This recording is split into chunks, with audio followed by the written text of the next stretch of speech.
السلام علیکم حضرات، ہمارا چینل فیضان پنجتن کو سبسکرائب کریں، لائک کریں اور بیل آئیکن بٹن کو دبائیں۔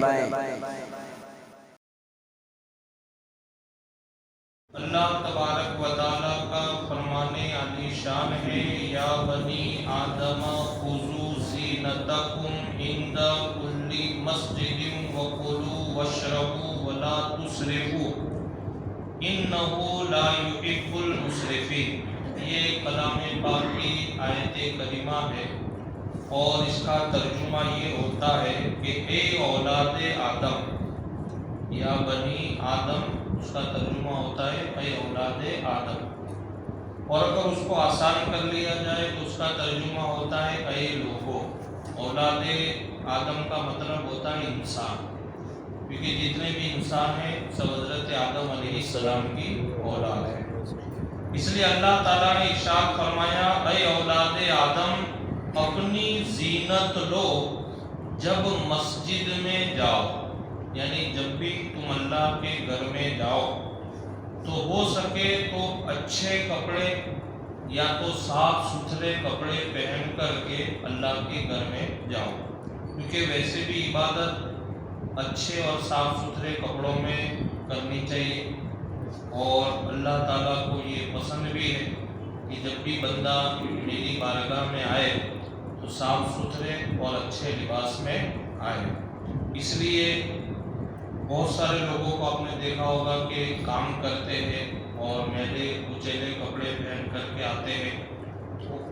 فقہائے کرام اور علماء کرام نے ان کپڑوں میں نماز پڑھنے کو منع کیا کہ آپ اللہ کے گھر میں آؤ تو وہی میلا کچیلا لباس، گندا لباس پہن کر کے آپ آ جاؤ۔ اس میں بہت ساری تکلیف ہے۔ ایک تو یہ کہ مسجد میں اگر آپ ایسا لباس پہن کر کے آؤ گے تو لوگ آپ کی باتیں کریں گے، دوسرا کہ آپ کے پاس میں لوگ کھڑے رہنے سے گھن کریں گے، تیسری بات یہ کہ مسجد کا فرش بھی خراب ہوگا۔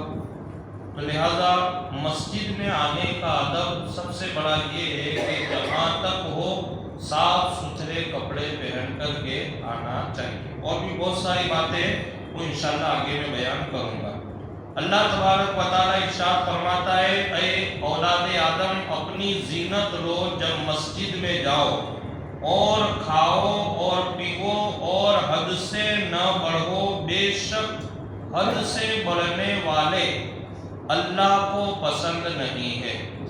اب یہ جو کھاؤ اور پیو ہے اس سے مراد یہ نہیں کہ مسجد میں، بلکہ اللہ نے مطلقاً فرمایا کہ حلال پاکیزہ صاف ستھری چیزیں کھاؤ، اور اتنے مت بڑھ جاؤ کہ تم کھاتے کھاتے حرام کے قریب ہو جاؤ، بلکہ حلال کے دائرے میں رہ کر کے جتنا ہو سکے کھاؤ، لیکن اتنے بھی آگے مت بڑھ جاؤ کھانے کے اندر مصروف عمل ہو کر کے کہ تم حرام کے قریب ہو جاؤ۔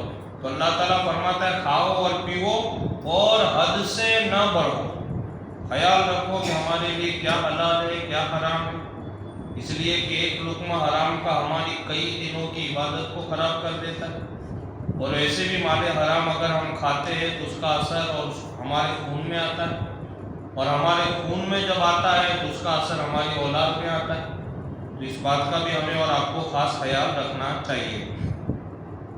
میرے پیارے آقا صلی اللہ علیہ وسلم کے پیارے دیوانوں، اس آیت کریمہ میں مساجد میں جانے کے آداب سے آگاہ کیا جا رہا ہے کہ لوگوں تم مسجد میں جاؤ تو اچھے کپڑے پہن لو، یا یہ کہ جب بھی نماز کے لیے کھڑے ہو تو لباس فاخرہ، لباس فاخرہ کا مطلب ہوتا ہے خوبصورت لباس، اچھا لباس، یا یہ مطلب ہے کہ جب بھی تم نماز کے لیے کھڑے ہو تو لباس فاخرہ پہن کر مزین ہو جاؤ۔ اس سے پتہ یہ چلتا ہے کہ اللہ تعالیٰ کو اچھے پاک اور صاف ستھرے لباس کے ساتھ نماز پڑھنا بہت زیادہ پسند ہے۔ اور ظاہری بات ہے اگر ہم کسی کے گھر میں جائیں اور اگر ایک پھٹا پرانا اور میلا کچیلا لباس پہن کے جائیں گے تو وہ ہم کو بھگا تو نہیں دے گا، لیکن وہ ہمارے جانے کے بعد باتیں کرے گا کہ یار یہ کیسا لباس پہن کے آ گیا میرے گھر پہ، کم سے کم تھوڑا تو ادب و احترام کرنا چاہیے اس کو. مان لو نئے کپڑے نہیں تھے تو پرانا ہی لیکن اچھا لباس پہن کے آتا، اور مان لو وہ نہیں باتیں کرے گا تو دوسرے لوگ باتیں کریں گے. کم سے کم آپ کو آنا تھا تو ایک تہذیب والا لباس آپ پہن رہے تھے، اچھا لباس آپ پہنتے، کم سے کم یہ اس طریقے کا یا یوں اس طرح لوگ سمجھاتے ہیں نا ہم کو ایک دوسرے کو. وہ تو اب جب اللہ کی بارگاہ میں ہم آ رہے ہیں تو ظاہر بات ہے یہ گھر تو بہت عظیم الشان گھر، یہ گھر تو وہ گھر ہے کہ جس کے دروازے کو اللہ نے باب رحمت کہا. ہم دعا پڑھتے ہیں اللہم افتح لی ابواب رحمتی، اے اللہ تعالیٰ تیری رحمت کے دروازوں کو میرے لیے کھول دے. تو مسجد کا جو دروازہ ہے وہ باب رحمت ہے. اب اس گھر میں ہم آ رہے رحمتیں لینے آئے اور جان بوجھ کر کے پھٹے پرانے میلے کچیلے کپڑے پہن کر کے آئے تو یہ ادب کے خلاف ہے. ہاں اگر مان لو آپ ایسی جگہ ہے کہ آپ کا لباس میلا ہے لیکن وہ پاک ہے تو نماز ہو جانا ایک الگ بات ہے، نماز آپ کی ہو جائے گی. لیکن ادب یہ ہے کہ ہم اللہ کے گھر میں جائیں تو کم سے کم اتنا تو اچھا لباس ہونا چاہیے کہ جس سے ہمیں بھی اچھا لگے، دیکھنے والے کو بھی اچھا لگے اور مسجد کے ادب کے خلاف بھی نہ ہو. تو کہتے ہیں کہ اس سے پتہ چلا کہ اللہ تعالیٰ کو پاک صاف ستھرے لباس میں نماز پڑھنا بہت زیادہ پسند ہے. جیسا کہ حضرت امام اعظم ابو حنیفہ رضی اللہ تعالیٰ عنہ کے تعلق سے یہ روایت ملتی ہے کہ آپ نے نماز کے لیے ایک مخصوص لباس تیار کرایا تھا، یعنی ایک قمیص، عمامہ شریف، چادر، شلوار. اس زمانے میں اس کی مجموعی قیمت 1500 درہم تھی. حضرت امام اعظم ابو حنیفہ جن کی ہم تقلید کرتے اور حنفی کہلاتے ہیں، جو 4 امام ہیں اس میں سے مشہور و معروف امام حضرت امام اعظم نعمان بن ثابت رضی اللہ تعالیٰ. تو آپ نے ایک اپنا نماز کا لباس، قیمتی لباس آپ نے اسپیشلی طور پہ رکھا تھا کہ جب بھی نماز کا وقت ہوتا تو وہ جو بہت قیمتی عمامہ شریف تھا اسے آپ سر پہ سجاتے، کرتا زیب تن کرتے، پائجامہ پہنتے اور اس طریقے سے آپ کا پورا لباس تھا. اور اس زمانے میں 1500 درہم اس کی قیمت تھی. اب یہ 1500 درہم یعنی ابھی کا دور ہے، حضرت امام اعظم ابو حنیفہ کا دور، کئی سو سال پہلے کی بات ہے. تو آپ نے ایک لباس تیار کر کے گئے. کیوں؟ اس لیے کہ ہم جا کہاں رہے؟ اللہ کے گھر میں. اور جب اللہ کے گھر میں جا رہے ہیں اس گھر سے بہتر تو کوئی گھر نہیں، اس جگہ سے بہتر تو کوئی جگہ نہیں. اس لیے حضرت امام اعظم ابو حنیفہ کے بارے میں روایت آتی ہے کہ آپ نے مخصوص لباس تیار کر کے رکھا تھا اور اس زمانے میں اس کی قیمت 1500 درہم تھی اور وہ اسے دن میں اور رات میں نماز کے وقت پہنا کرتے تھے. رات کو بھی اگر آپ نماز پڑھتے تھے تو وہی لباس پہن کے پڑھتے تھے، دن میں بھی آپ وہی لباس میں آپ نماز ادا کرتے. اور فرماتے کہ اللہ تعالیٰ کو عمدہ لباس کے ساتھ ملنا لوگوں کے ملنے سے زیادہ اولا اور بہتر. یعنی جس طریقے سے ہم ایک دوسرے کو ملتے ہیں تو ہم اچھا لباس پہن کے جاتے، لیکن اب یہ تو اللہ سے ملاقات کرنی، نماز میں جانا، نماز پڑھنا، مسجد میں آنا، یہ اللہ سے ملاقات کے برابر ہے. تو حضرت امام اعظم ابو حنیفہ فرماتے کہ لوگوں سے ملنے ہم جاتے تو اچھا لباس پہن، یہ تو اللہ کی بارگاہ میں جا رہے ہیں، یہ تو زیادہ بہتر یہ ہے کہ ہم یہاں آئے تو اللہ اچھا لباس پہن کر کے آیا کریں. اور جبکہ آج کل کچھ لوگ مسجدوں میں جاتے ہی اپنے کرتے کے بٹن کھول دیتے. اچھا کچھ لوگوں نے ایسی عادت بنا لی ہے کہ جب وہ مسجدوں میں آئیں گے تو کرتے کے اوپر والے بٹن کھول دیں گے. اور پتہ نہیں ان کو کون سی ضد ہے یا کون سا کوئی مسئلہ ہے وہ سمجھ میں نہیں آتا. اچھا بہت سارے لوگ ایک پائنچے مول دیتے، حالانکہ پائنچا موڑنا مکروہ تحریمی. کیا ہے یہ؟ مکروہ تحریم. اور مکروہ تحریمی کا مطلب یہ ہوتا ہے کہ نماز کو آپ کو 2 بار پڑھنا ہے، اور وہ بھی ایسا نہیں خالی پڑھنا ہے بلکہ اس کو کھولنا ہے پھر پڑھنا ہے. اگر مان لو آپ نے ایسے ہی 2 بار پڑھ لی تو نہیں، واپس لوٹانی پڑے. اچھا آپ سوچتے ہوں گے کیا اس میں کیا ہے، تو ٹکنا کھولنا ہے. حضور نے فرمایا، بے شک حضور کا فرمان ہے کہ ٹکنا کھلا ہوا ہے، صرف نماز میں نہیں، نماز کے باہر، صرف نماز میں نہیں، نماز کے بعد. جو چیز نماز میں منع ہے وہ باہر بھی منع ہے. بہت سارے لوگ کڑا پہنتے نماز کے ٹائم آئیں گے تو اسے اتار کے رکھ دیں گے. بہت سارے لوگ 3 4 انگوٹھیاں پہنتے نماز کے ٹائم آئے تو اس کو پھر بعد میں پہن لیتے. لیکن ایسا نہیں، جو چیز نماز میں ممنوع ہے وہ نماز کے باہر بھی ممنوع ہے. اب وہ پائچے کیا کریں گے، نماز کے ٹائم چلا لیں گے اور نماز کے بعد اتار. اب میں آپ کو اس کا ایک قاعدہ سمجھاؤں. آپ سوچتے ہوں گے کہ مکروہ تحریمی کیوں ہے، کیا ہے، یہ سمجھ میں نہیں آتا. دیکھیے، جو چیز عام طور پہ عام لباس کے اعتبار سے، یہ قاعدہ ہے فقہ کا، اس کو آپ سمجھیں کہ جو چیز اور جو لباس کی ویکھیا عام طور پہ بازار میں اور آفیسوں میں نہ چلتی ہو، سمجھ گئے؟ جیسے آپ بٹن کھول کر کے آفس میں جا سکتے ہو؟ نہیں جا سکتے. کوئی آفس میں آپ رول سے نہیں جا سکتے. یہ تو آفس میں نہیں، جو لوگ انٹرویو دینے جاتے ہیں آپ ان سے پوچھو، نہیں چلتا ہے. اگر جیسا وہ ٹی شرٹ بھی پہن کے جائیں گے تو بھی نہیں چلے گا. آفس میں ایلو نہیں. اگر آپ انٹرویو کے لیے ٹی شرٹ پہن کے گئے آپ کو باہر کر دیں گے، آپ بعد میں آنا، لباس کمپلیٹ کر کے آنا.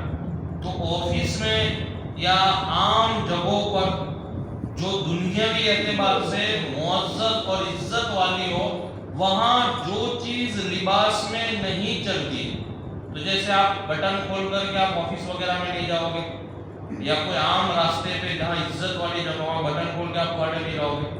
اچھا، آفس میں آپ پائچے چلا کے جاتے ہو؟ جاتے نہیں؟ جا سکتے آپ؟ یہ بتاؤ. نہیں جا سکتے. نہیں جاتے. تو قاعدہ ہے کہ جو چیز دنیاوی اعتبار سے معزز جگہ پر نہیں چلتی، وہ چیز اللہ کے گھر میں بھی نہیں چلتی. بے شک. آپ پائچہ یہاں موڑتے ہو تو وہاں کیوں نہیں موڑتے ہو؟ کوئی نہیں موڑے گا وہاں. کیونکہ وہاں آپ کو آفس کا جو سر ہوگا یا جو بھی باس ہوگا وہ فوراً آپ کو اس پہ نظر مارے گا، اور اگر مان لو اس کو کہنے جیسا ہوگا تو آپ کو کہے گا اور آپ سن بھی لیں گے. اور کبھی اگر مان لو اس کو نہیں جمع اور اس کے دماغ کے اندر سیٹ نہیں ہوا تو آپ کو باہر بھی نکال دے گا کہ میں نہیں، اس کو برابر کر کے آپ کو یہ تمیز نہیں ہے، لباس وغیرہ ایسا پہن کے آ جاتے ہو. اب آپ اندازہ لگاؤ کہ جب ایک معمولی آدمی کہ جو ہم کو کچھ نہیں دے سکتا اور نہ کچھ لے سکتا ہے، جب اس کے وہاں یہ چیز سسٹم کے خلاف نہیں چلتی ہے تو یہ تو مالک اور خالق کا گھر ہے، یہ تو اللہ کی بارگاہ، یہ تو اللہ کا گھر ہے، یہاں کیسے چلے گا؟ اس لیے منع کرتے ہیں. یہ پائچہ موڑ کر کے آپ نماز نہ پڑھیں، اس کی منع کرنے کی وجہ یہ ہے. بہت سارے لوگ، کئی لوگ بحث بھی کر لیتے انہوں نے ٹکنا دکھنا کی. بے شک میرے آقا کی حدیث پاک ہے، اس میں کوئی یعنی دو رائے بھی نہیں اور کسی طریقے کا اگر مگر نہیں. وہ حق آمنا صدقنا، لیکن آپ پائچہ چڑھائے بھی نہیں، اس لیے کہ اگر آپ پائچہ موڑ کر کے نماز پڑھو گے تو نماز مکروہ تحریمی واجب الادا، یعنی لوٹانا واجب. اور اگر کھول کے پڑھو گے اور اگر مان لو آپ کا ٹکنا ڈھک بھی جاتا ہے تو اس میں صرف نماز مکروہ تنزیہی ہے. کیا ہے؟ یعنی نماز ہو جائے گی لیکن ثواب میں تھوڑی کمی ہو جائے گی، کمی کر دی جائے گی. یہ مسجد کے آداب میں سے ایک ادب ہے سب سے بڑا کہ لباس ہمارا کم سے کم اس طریقے کا ہونا چاہیے کہ مسجد کا ادب جس میں نظر آتا ہو. بہت سارے لوگ، کچھ لوگ عادت بنا لیتے ہیں کہ بھئی ایسا ہی لباس پہن کے آنے کا. نہیں، مسجد کا ادب و احترام بہت ضروری ہے. تو کہتے ہیں کہ صاحب کتاب نے بہت اچھا خلاصہ کیا کہ آج کل کچھ لوگ مسجدوں میں جاتے ہی اپنے کرتے کے بٹن کھول دیتے، آستین اور نیچے سے پائچہ چڑھا لیتے ہیں جیسے کہ وہ کسی سے لڑائی کا ارادہ رکھتے ہو. اللہ تعالیٰ کو اس حالت میں مسجد میں آنا سخت ناپسند ہے. اب آپ پائچے چڑھا کر کے آؤ گے، اس طریقے سے آؤ گے، لباس وغیرہ ایسا ہوگا تو اللہ کو پسند نہیں ہے. اور یہ اللہ پسند کیسے کرے گا؟ جب آپ دنیاوی آفس میں نہیں جا سکتے تو اس کی بارگاہ میں آپ کیسے جا سکتے؟ اس لیے کہ جب لوگوں کو وہ ناپسند تو اللہ تعالیٰ کو کیسے پسند ہو سکتا ہے؟ جب لوگوں کو پسند نہیں ہے تو اللہ تعالیٰ کو کیسے پسند آئے گا؟ تو لہٰذا لباس مسجد میں جائے تو ایسا ہو کہ لباس بھی ادب والا، لباس بھی ایک معزز لباس ہونا چاہیے کہ جس سے بندگی کے اندر ہمیں بھی سکون ملے اور ہمارے سجدے اس قابل ہو جائے کہ اللہ تعالیٰ اپنی بارگاہ میں قبول فرمائے. اللہ سے دعا ہے کہ اللہ رب العزت سب سے پہلے مجھے اور آپ تمامی حضرات کو مسجد کا ادب و احترام کرنے کی توفیق رفیق عطا فرمائے۔